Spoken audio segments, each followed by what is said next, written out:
ዮሴፍ እና ቀናተኛ ወንድሞቹ በአንድ ትንሽ ቤት ውስጥ አብረው መጫወት የሚወዱ 3 እህትና ወንድሞች ነበሩ። አንድ ቀን እናታቸው ለእህታቸው አዲስ ቀሚስ ሰጠቻት።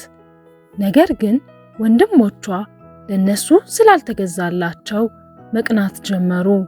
ስለ እህታቸውም በቅናት መጥፎ ወሬ ማውራት ጀመሩ። እናታቸውም የወንድ ልጆቿን መቅናት ስታይ ልቧ በጣም አዘነ። አንድ የመጽሐፍ ቅዱስ ታሪክም አስታወሰች። ወደ ልጆቿ ጠጋ ብላ እንዲህ አለች፣ በወንድማቸው ይቀኑ ስለነበሩ ወንድማማቾች ታሪክ ልንገራችሁ ብላ ታሪኩን ጀመረች። ከብዙ ዘመናት በፊት ከአባቱና ከወንድሞቹ ጋር የሚኖር ዮሴፍ የሚባል አንድ ልጅ ነበር። አባቱ በጣም ይወደውና ከሁሉ አስበልጦ ይንከባከበው ነበር። አንድ ቀን አባቱ በጣም የተዋበ ልብስ ሰጠው። ወንድሞቹ ግን ይህን ባዩ ጊዜ ቀኑበት። አባታቸው ዮሴፍን ከሁሉ አብልጦ ስለሚወደው ዮሴፍን ይጠሉት ነበር። ዮሴፍም በሕልሙ ከወንድሞቹ ጋር በእርሻ ውስጥ የእህል ነዶ እያሰሩ በድንገት የእሱ ነዶ ቆመ። የወንድሞቹም ነዶዎች ተሰብስበው ለእርሱ ነዶ ሲሰግዱ አየ። ሕልሙንም ለወንድሞቹ ነገራቸው። ወንድሞቹም እኔ ከናንተ በላይ ነኝ እያልክ ነው ብለው ተናደዱበት። ዮሴፍ ድጋሚ ሕልም አለመ። ፀሐይ፣ ጨረቃና 11 ከዋክብት ሲሰግዱለት አየ። ያየውን ሕልም በድጋሚ ለወንድሞቹ ነገራቸው። ወንድሞቹ ከበፊቱ በበለጠ ተቆጡ። አንተ ማን ስለሆንክ ነው የሚሰግዱልህ? አሉት። አንድ ቀን አባቱ ወንድሞቹን ሥራ እንዲያግዝ ዮሴፍን ስንቅ አስይዞ ላከው። ወንድሞቹም ከሩቅ ሆነው ዮሴፍ ሲመጣ ተመለከቱት። ዮሴፍን ለማጥፋት ያላቸው ዕድል አሁን መሆኑን ተነጋገሩ። ዮሴፍ ምን እንደሚጠብቀው ስላላወቀ የያዘውን ስንቅ ይዞ ወንድሞቹ ጋር በፈገግታ እየተመለከታቸው ሄደ። አባቱ የሰጠው ውድ ልብሱን አስወልቀው ወደ ጥልቅ ጉድጓድ ጣሉት። ወንድሞቹም ምንም እንዳልተፈጠረ በአካባቢው ተቀምጠው መመገብ ጀመሩ። ዮሴፍ ግን ጉድጓድ ውስጥ ብቻውን ነበርና በጣም ፈራ። ወንድሞቹ ለምን እንደዚህ እንደጠሉት ግራ ገባው። ብዙም ሳይቆይ የዮሴፍ ወንድሞች የውጭ ነጋዴዎች ሲያልፉ ተመለከቱ። አዲስ ሐሳብ መጣላቸው። ዮሴፍን ለነጋዴዎቹ ሽጠው ለአባታቸው ዮሴፍ አውሬ እንደበላው እንደሚነግሩት ተመካከሩ። ዮሴፍን ከጉድጓዱ አውጥተው ለነጋዴዎቹ ሸጡት። ነጋዴዎቹም ዮሴፍን ወደ ግብጽ ወሰዱት።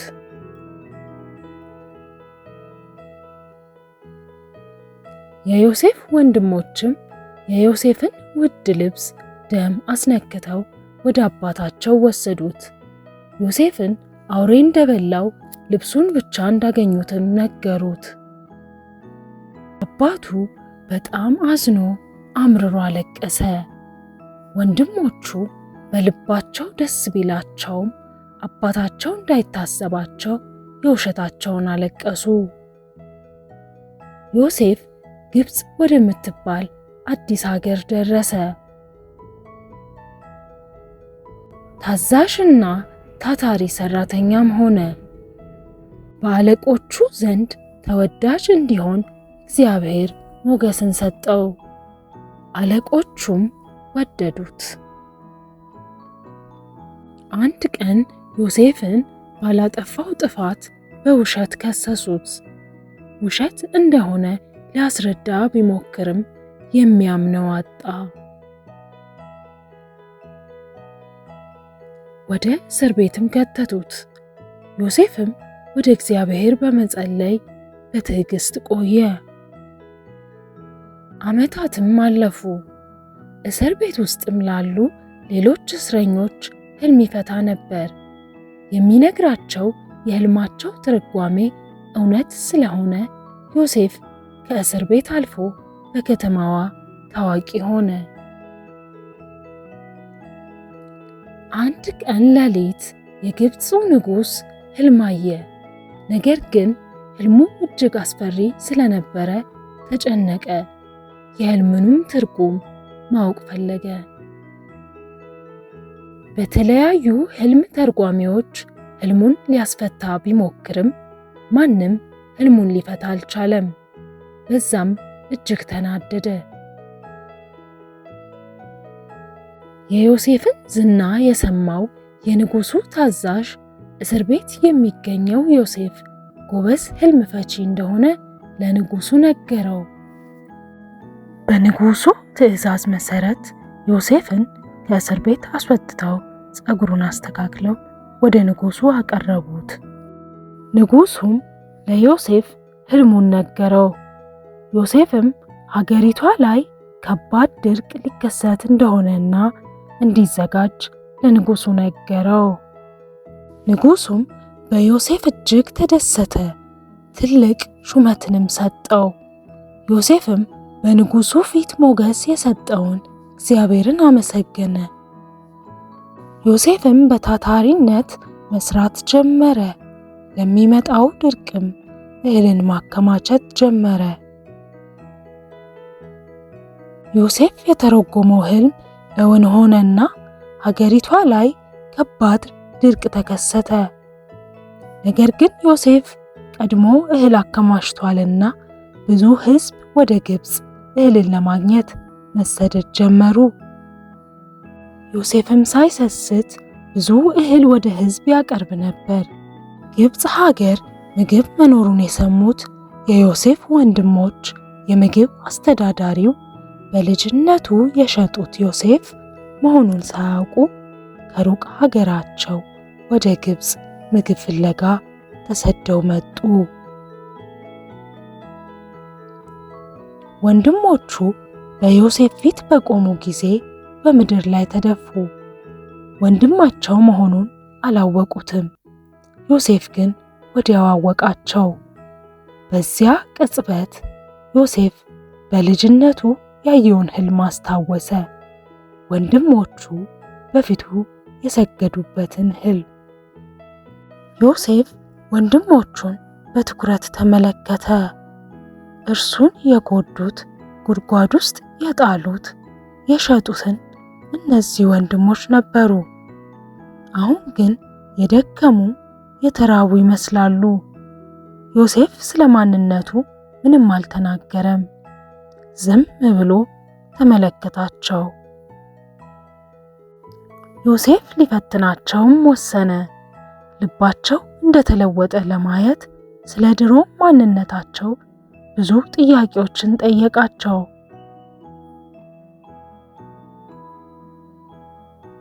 ወንድሞቹ በሀገራቸው ቋንቋ እርስ በርሳቸው ሲነጋገሩ ዮሴፍ ሊረዳቸው እንደሚችል አላወቁም ነበር።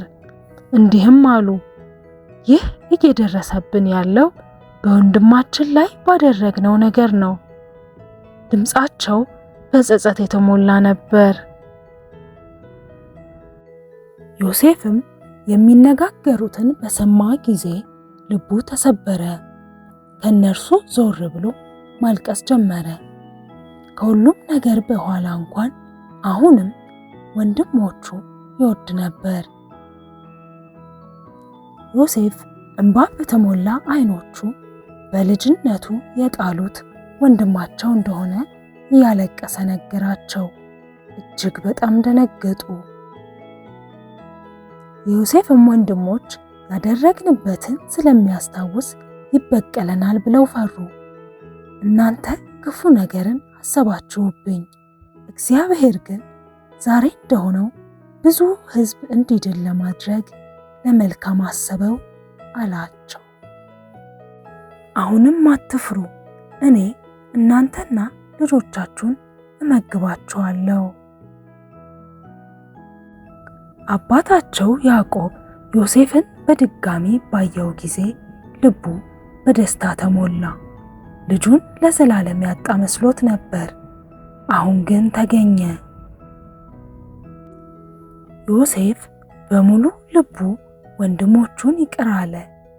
ተጥሎ ከነበረበት አንስቶ ክብር ላይ ያስቀመጠውን እግዚአብሔርን አመሰገነ። እናትየው ልጆቿን እያየች በእርጋታ እንዲህ አለች፣ ልጆቼ፣ የዮሴፍ ታሪክ ይህ ነው። ወንድሞቹ ቀናተኛ ነበሩ፣ ልክ እንደ ዛሬው እናንተ በእህታችሁ እንደቀናችሁት። በዚህም ምክንያት ወንድማቸውን ጎዱ። ቅናት ሲሰማን መጥፎ ነገሮችን እንድንሰራ ያደርገናል። ዮሴፍ ወንድሞቹን ይቅር ለማለት መረጠ። ከንዴት ይልቅ ፍቅርን መረጠ። ከዚያም እንዲህ አለች፣ ልክ እንደ ዮሴፍ እናንተም ደግነትን መምረጥ አለባችሁ፣ እርስ በርሳችሁም ይቅር መባባል አለባችሁ አለቻቸው። ልጆቹም እናታቸው በነገረቻቸው ታሪክ ልባቸው ተነክቶ እህታቸውን አቀፏት። እኛም እንደ ዮሴፍ ፍቅርን እንመርጣለን አሉ።